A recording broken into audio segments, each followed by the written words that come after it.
नमस्कार दोस्तों, मैं स्वाति शर्मा आपका ट्रू क्राइम स्टोरी पर स्वागत करती हूं और उम्मीद करती हूं कि आप सब लोग स्वस्थ होंगे, सुरक्षित होंगे। दोस्तों, कहानी शुरू करें उससे पहले अगर आप अपने इस परिवार में नए हैं या चैनल को अभी तक सब्सक्राइब नहीं किया है तो सबसे पहले आप चैनल को सब्सक्राइब कर लें और बेल आइकन जरूर प्रेस करें आगे की वीडियो की नोटिफिकेशन के लिए। इसके साथ ही कहानी में लास्ट तक बन रहे और कहानी के बारे में आपकी क्या राय है कमेंट करके जरूर बताएं, क्योंकि आपके कमेंट्स मेरे लिए बहुत मायने रखते हैं।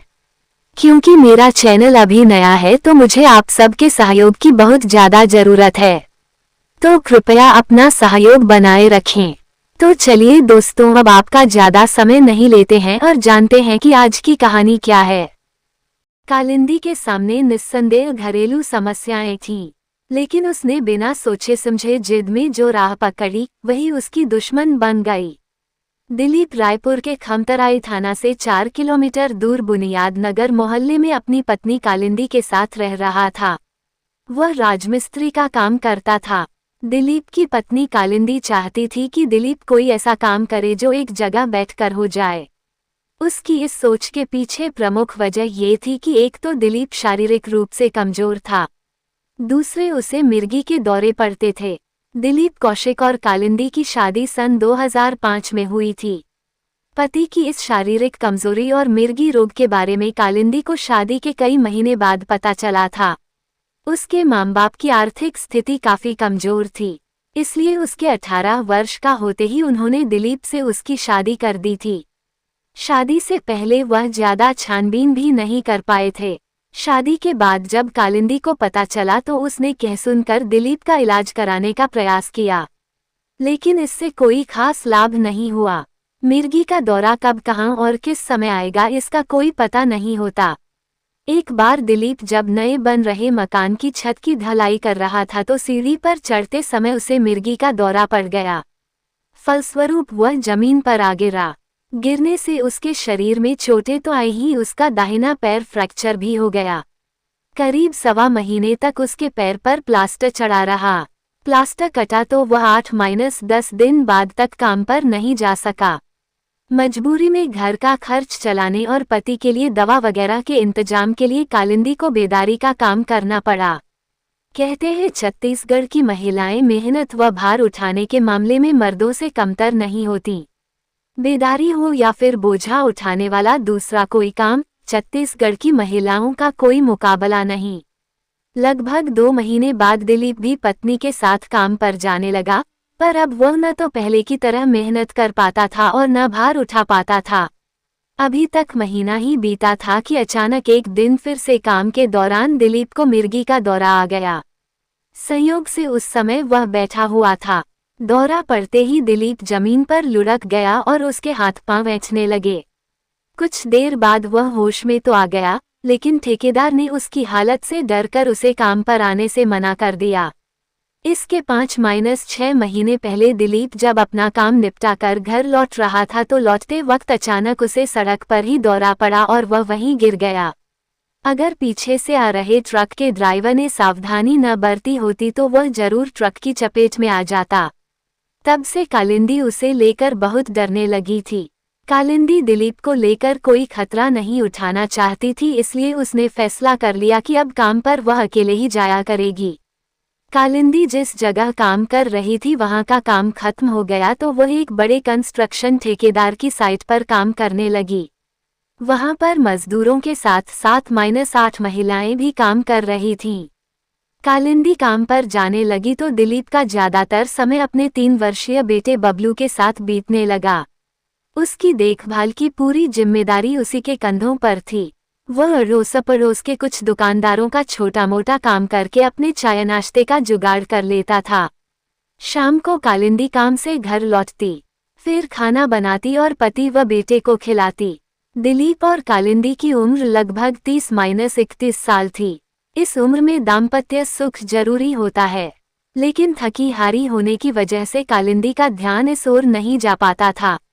जबकि दिलीप अपनी शारीरिक कमजोरी की वजह से पत्नी में कोई ज्यादा रुचि नहीं रखता था।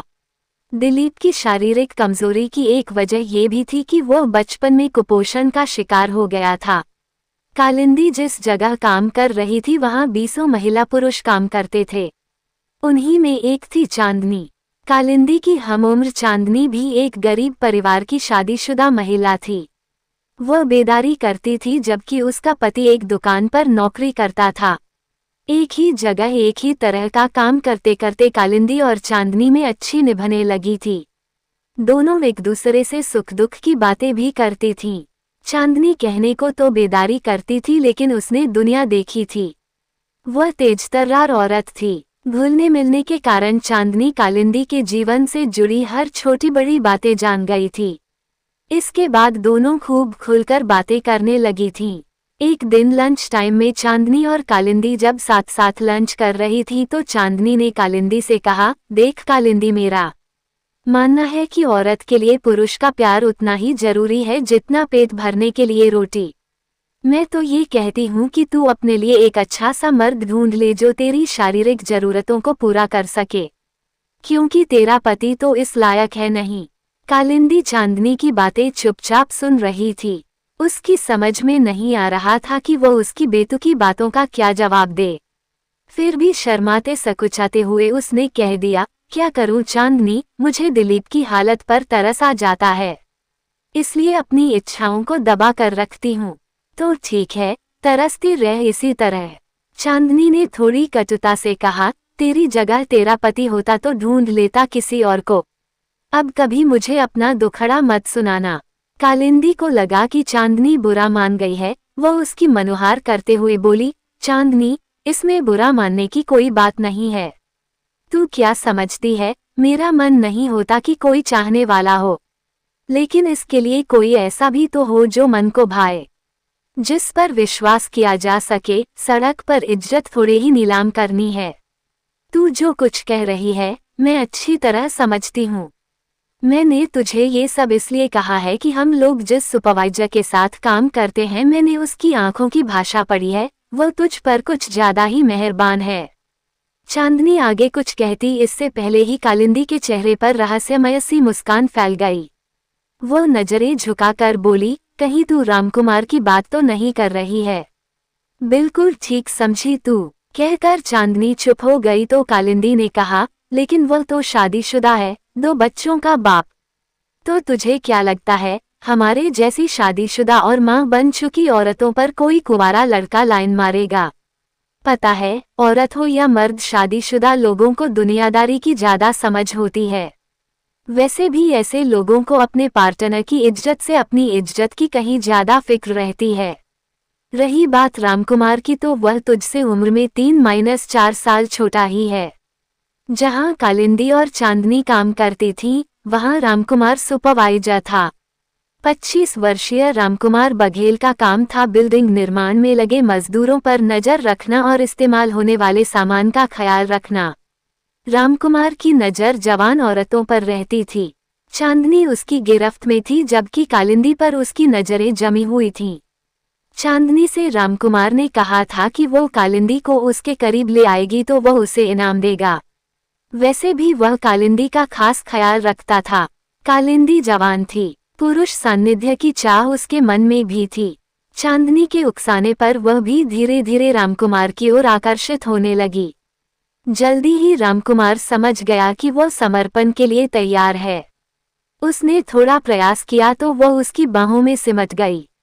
रामकुमार बघेल का घर कालिंदी के घर से महज 1 किलोमीटर दूर भनपुरी इलाके में था। उसके परिवार में पत्नी पूनम के अलावा 2 बच्चे थे, 4 साल का बेटा जीतू और 2 साल की बेटी जूली। रामकुमार की कालिंदी से नजदीकी बढ़ी तो वह उसे शहर घुमाने ले जाने लगा। कालिंदी ने भी उसे अपने घर बुलाना शुरू कर दिया। वह जिस तरह से उसकी खातिरदारी करती थी और जैसे उससे हंसी ठिठोली करती थी, उससे दिलीप को समझते देर नहीं लगी कि कालिंदी के पांव बहक गए हैं। चूंकि घर का खर्च कालिंदी की कमाई से ही चल रहा था, इसलिए शुरू में दिलीप जानबूझकर चुप रहा। उसकी इस चुप्पी का कालिंदी ने नाजायज फायदा उठाया और रामकुमार के साथ घर में ही रास रचाने लगी। रामकुमार आता तो वह कभी बेटे बबलू को घुमाने के बहाने तो कभी कोई सामान लाने के बहाने दिलीप को घर से बाहर भेज देती थी और रामकुमार को लेकर अंदर से कमरा बंद करके मस्ती में डूब जाती थी। ऐसा नहीं था कि दिलीप कालिंदी की इस चाल को समझता नहीं था, लेकिन मोहल्ले वालों और पड़ोसियों के बीच तमाशा न बने इसलिए चुप रह जाता था। कोई भी पति शारीरिक, मानसिक या आर्थिक रूप से भले ही कितना भी कमजोर क्यों न हो, ये कभी बर्दाश्त नहीं करेगा कि उसकी पत्नी उसकी नजरों के सामने किसी पराये मर्द के साथ हमबिस्तर हो। ये बात दिलीप के साथ भी थी।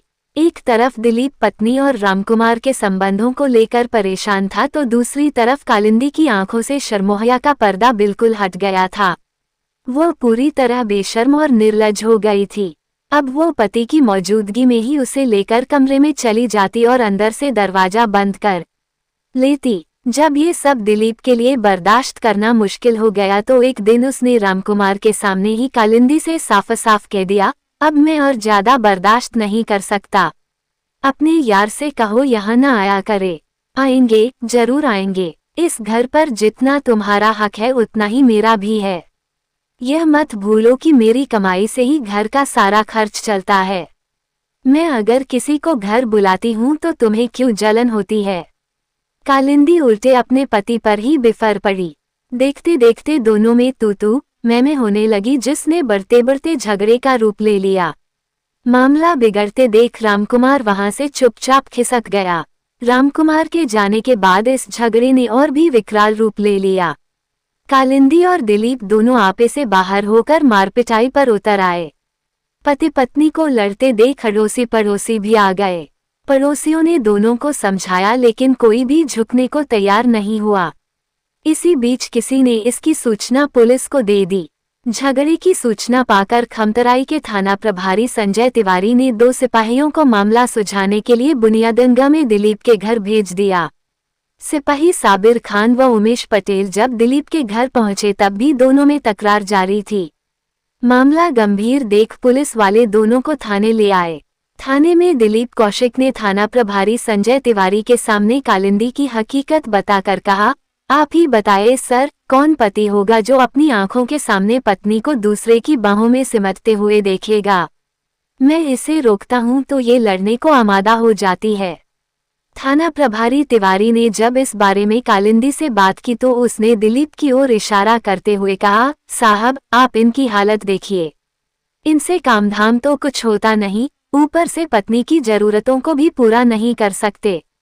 आप ही बताए ऐसे आदमी के साथ मैं कितने दिन तक निभा सकूंगी? मैंने इनसे साफ कह दिया है कि अब मैं इनके साथ नहीं रह सकती। रामकुमार मुझे अपनाने के लिए तैयार है। कालिंदी और दिलीप दोनों ने ही अपने बयानों में रामकुमार का जिक्र किया था। इसलिए थाना प्रभारी संजय तिवारी ने एक सिपाही भेजकर रामकुमार को बुलवा लिया। थाने में रामकुमार से पूछताछ हुई तो उसने नजरें झुकाकर स्वीकार कर लिया कि कालिंदी के साथ उसके जिस्मानी संबंध हैं। लेकिन जब उसे पत्नी बनाकर साथ रखने की बात आई तो रामकुमार ने साफ कह दिया कि जब तक दिलीप और कालिंदी का कानूनन तलाक नहीं हो जाता वह कालिंदी को अपने साथ नहीं रख सकता, क्योंकि उसे अपने परिवार के बारे में भी सोचना है। इस मुद्दे पर थाने में घंटों तक बात हुई लेकिन कोई नतीजा नहीं निकला। जहां एक तरफ कालिंदी किसी भी कीमत पर दिलीप के साथ रहने को तैयार नहीं थी, वहीं दूसरी ओर दिलीप इस शर्त पर कालिंदी को छोड़ने को राजी हो गया कि कालिंदी की डिलीवरी के समय उसने जो कर्ज लिया था उसकी पूरी भरपाई कालिंदी करेगी। इस पर भी दोनों में काफी देर तक बहस हुई। इसे पति पत्नी के आपसी विवाद का मामला समझकर संजय तिवारी ने इस मामले में थाने में 155 CRPC के तहत दर्ज करके उसकी एक कॉपी दिलीप को सौंप दी। इसके बाद उन्होंने रामकुमार, दिलीप और कालिंदी को समझा बुझाकर वापस भेज दिया। ये 20 नवंबर 2013 की बात है। इस पूरे मामले की जानकारी रामकुमार की पत्नी पूनम बघेल को हुई तो उसने रामकुमार से इस बारे में तमाम तरह के सवाल जवाब किए। फिर अगले दिन वो गुस्से में उफनती हुई सीधे कालिंदी के घर पहुंची और उसे खूब खरी खोटी सुनाई। उसने कालिंदी से साफ साफ कह दिया कि वो उसके पति का पीछा करना छोड़ दे। उसकी बसीब साई गृहस्थी में आग लगाकर उसे कुछ हासिल नहीं होगा। कालिंदी को खरी खोटी सुनाकर पूनम अपने घर लौट गई। कालिंदी को पूनम का इस तरह घर आकर दिलीप के सामने ही अच्छा बुरा कहना अच्छा नहीं लगा।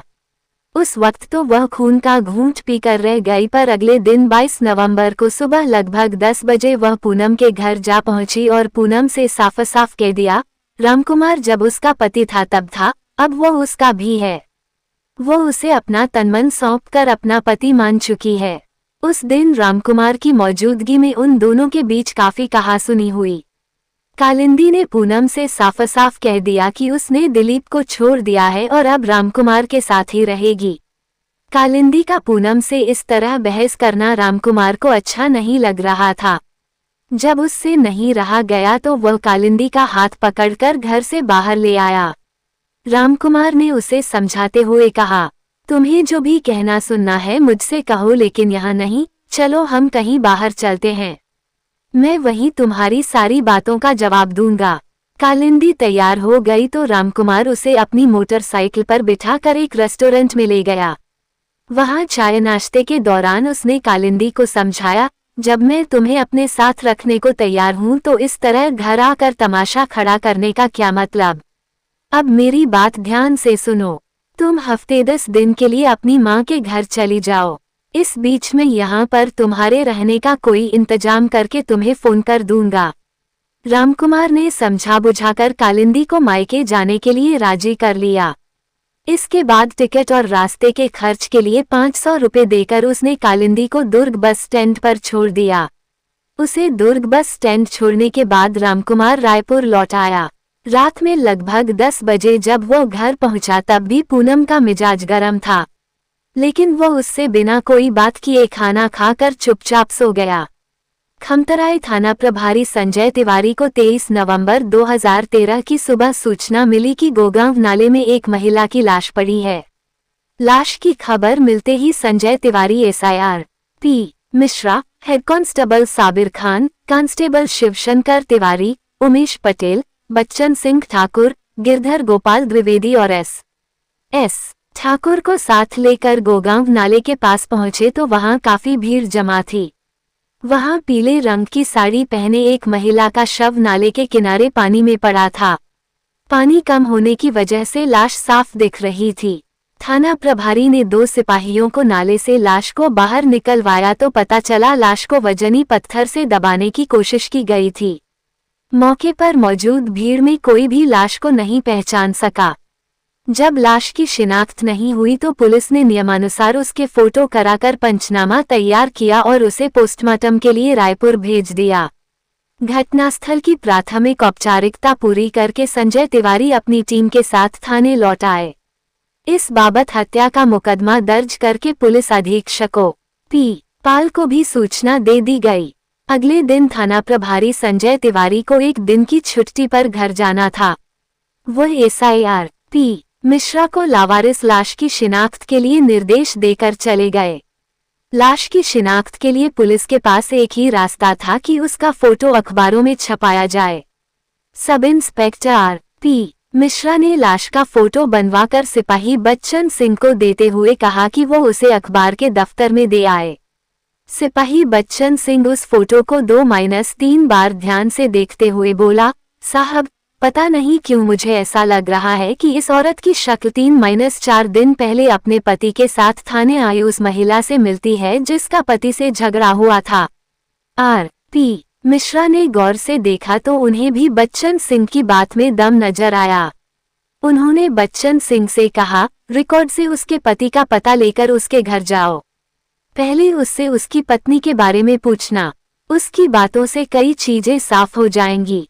कुछ गड़बड़ लगे तो उसे थाने ले आना। सब इंस्पेक्टर P मिश्रा के निर्देश पर बच्चन सिंह ने दिलीप कौशिक के घर जाकर उसकी पत्नी कालिंदी के बारे में पूछताछ की तो पता चला कि वह 2 दिन पहले सुपरवाइजर रामकुमार से मिलने की बात कहकर घर से निकली थी। तब से वह वापस नहीं लौटी है। सिपाही बच्चन सिंह दिलीप से ज्यादा सवाल जवाब न करके उसे अपने साथ थाने ले आया। थाने में SIR P मिश्रा ने जब गोगांव नाले में मिली लावारिस लाश के फोटो दिलीप के सामने रखे तो उसने स्वीकार कर लिया कि वह लाश उसकी पत्नी कालिंदी की ही है। अब सवाल ये था कि कालिंदी जब रामकुमार से मिलने की बात कहकर घर से निकली थी तो उसकी लाश गोगांव नाले में कैसे पहुंच गई। अगर दिलीप की बात सही थी तो इस सवाल का जवाब रामकुमार ही दे सकता था। R.P. मिश्रा 2 सिपाहियों को साथ लेकर रामकुमार के घर पहुंचे। रामकुमार तो घर पर नहीं मिला, पर उसकी पत्नी पूनम से यह पता जरूर चल गया कि वह 9 बजे ही अपनी कंस्ट्रक्शन साइट पर चला गया था। ये जानकारी भी मिली कि 22 नवंबर को कालिंदी पूनम के घर आई थी और उससे खूब लड़ी थी। बाद में रामकुमार उसे लेकर घर से बाहर निकल गया था। पूनम से कुछ और जानकारी और रामकुमार का मोबाइल नंबर लेकर थाने लौट आए। थाने आकर R.P. मिश्रा ने रामकुमार के मोबाइल पर फोन मिलाया तो पता चला वह संतोषी नगर जोन 4 में एक निर्माणाधीन बिल्डिंग की साइट पर काम करा रहा है। इस पर उन्होंने उससे कहा, रामकुमार, मैंने तुम्हें फोन इसलिए किया है कि दिलीप कौशिक अपनी पत्नी कालिंदी के साथ थाने में बैठा है। इन लोगों का कहना है कि तुमने कालिंदी के सामने दिलीप को जान से मारने की धमकी दी है, इसलिए तुरंत थाने चले आओ, हम आप लोगों का समझौता करा देते हैं। R.P. मिश्रा की बात सुनकर रामकुमार हड़बड़ी में बोला, देखिए सर, अभी मैं अपनी साइट पर काम कर रहा हूँ, काम खत्म होते ही मैं थाने आ जाऊंगा। R.P. मिश्रा और कुछ कह पाते इससे पहले ही रामकुमार ने फोन काट दिया। इसके बाद उसका फोन स्विच ऑफ हो गया। एसआई मिश्रा को लगा कि कुछ न कुछ गड़बड़ जरूर है, क्योंकि पहले तो रामकुमार थाने में कालिंदी की मौजूदगी की बात सुनकर चौंका था और फिर उसने फोन बंद कर दिया था। उन्होंने तुरंत सिपाही बच्चन सिंह, शिवशंकर तिवारी और साबिर अली को संतोषी नगर के लिए रवाना कर दिया। जब पुलिस वहां पहुंची तो रामकुमार फरार होने की तैयारी में था। पुलिस उसे पकड़कर थाने ले आई। थाने में रामकुमार से पूछताछ की गई तो पहले तो वह कालिंदी की हत्या से इनकार करता रहा, लेकिन जब उससे थोड़ी सख्ती की तो उसने सच्चाई उगल दी। रामकुमार ने अपने बयान में बताया कि 22 नवंबर को कालिंदी उसके घर आकर उसकी पत्नी पूनम से बहस करने लगी तो उसे उस पर बहुत गुस्सा आया। जब उससे बर्दाश्त नहीं हुआ तो वह उसे समझा बुझाकर अपनी मोटरसाइकिल पर दुर्ग बस स्टैंड छोड़ आया, जहां से वह अपने मायके चली गई। अभी घर लौटे उसे 1.5 घंटा ही हुआ था कि उसके मोबाइल पर कालिंदी का फोन आ गया। उसने बताया कि वो मायके न जाकर बीच रास्ते में ही बस से उतर गई है और अब रायपुर लौट रही है, इसलिए वो उसे हीरापुर में मिले। कारण पूछने पर उसने कहा कि उसके मायके वालों को ही नहीं बल्कि रिश्ते नातेदारों तक को हकीकत पता चल गई है, ऐसे में उसे कोई भी घर में नहीं रखेगा। रामकुमार के अनुसार उसे कालिंदी की इस हरकत पर काफी गुस्सा आया। अगर वो हीरापुर में बताई गई जगह पर नहीं पहुंचता तो कालिंदी उसके घर पहुंच जाती, इसलिए वो उसकी बताई जगह पर पहुंच गया। तब तक 7:30 बज चुके थे। वहां से वो कालिंदी को अपनी मोटरसाइकिल पर बिठाकर गोगांव नाले की ओर निकल गया, क्योंकि उस रास्ते पर लोगों का कम ही आना जाना होता है। नाले के पास पहुंचकर उसने अपनी बाइक नाले के किनारे खड़ी कर दी और कालिंदी पर गुस्सा होते हुए कहा, मेरे इतना कहने और समझाने के बावजूद तुम हफ्ते भर अपने मायके में नहीं रह सकी, अब बताओ मैं तुम्हें कहाँ रखूं? पूनम तो साथ रहने नहीं देगी। इस पर कालिंदी नाराज होते हुए बोली, अब न तो मेरा कोई मायका है और न ससुराल, मैं सब कुछ पीछे छोड़ आई हूँ, तुम ही बताओ ऐसे में कहाँ जाऊं? जहन्नुम में जाओ, पर मेरा पीछा छोड़ दो। रामकुमार ने कहा तो कालिंदी बिफर उठी और उसके दोनों हाथ पकड़कर अपनी गर्दन पर रखते हुए गुस्से में बोली, मुझे जहन्नुम भेजना चाहते हो तो भेज दो, अभी इसी वक्त जहन्नुम में भेज दो मुझे। रामकुमार के अनुसार वह अपने हाथों से उसके दोनों हाथ पकड़ कर अपनी गर्दन पर दबाव बनाने लगी। इस पर उसने कालिंदी को समझाने की कोशिश की, लेकिन वह गुस्से में आग बबूला होती हुई बार बार जहन्नुम भेजने की बात कहकर उसे गुस्सा दिलाने लगी। आखिर उसे गुस्सा आ ही गया और उसका हाथ सचमुच कालिंदी की गर्दन पर कसने लगा। फिर देखते ही देखते उसके हलक से गूं गूं गूं की आवाजें निकलने लगी। फिर कुछ देर में उसका शरीर रामकुमार के कंधे पर लुढ़क गया। कालिंदी को निष्प्राण हुआ देख वह डर गया। उसने इधर उधर नजर दौड़ाई तो वहां दूर दूर तक कोई भी नहीं था। ये देख उसने राहत की सांस ली और पैंट व अंडरवियर पहने पहने ही कालिंदी के शव को लेकर नाले में उतर गया। किनारे से 2-4 कदम आगे जाकर उसने उसकी लाश को पानी में छोड़ा और फिर किनारे से वजनी पत्थर लाकर उसके ऊपर रख दिया ताकि वह तुरंत पानी से ऊपर न आ सके। वहां से वह सीधे अपने घर लौट आया। रामकुमार ने पश्चाताप जाहिर करते हुए कहा, काश कालिंदी बार बार जहनुम भेजने की बात कहकर मुझे गुस्सा न दिलाती तो शायद मेरे हाथों इतना बड़ा अनर्थ न होता। दरअसल वह ये नहीं समझ पा रही थी कि मेरी पत्नी और 2 बच्चे हैं और मुझे उन्हें भी देखकर चलना पड़ेगा। पोस्टमार्टम रिपोर्ट में भी कालिंदी की मौत की वजह दम घुटना ही बताई गई थी। उसकी मौत पानी में दम घुटने से नहीं बल्कि गला दबाने से हुई थी। थाना प्रभारी संजय तिवारी ने कालिंदी की हत्या करके लाश को छुपाने के आरोप में रामकुमार के खिलाफ आईपीसी की धारा 302 और 201 का इस्तेमाल किया। जरूरी पूछताछ के बाद पुलिस ने रामकुमार को 25 नवंबर को अदालत में पेश किया, जहां से उसे न्यायिक हिरासत में रायपुर जिला जेल भेज दिया गया। तो दोस्तों, ये थी पूरी कहानी। कहानी को लास्ट तक सुनने के लिए आपका तहे दिल से शुक्रिया। कहानी के बारे में आपकी क्या राय है कमेंट करके जरूर बताएं। तो चलिए दोस्तों, आज के लिए इतना ही। कल फिर मिलते हैं क्राइम की एक सच्ची कहानी के साथ। तब तक के लिए जय हिंद दोस्तों, जय भारत।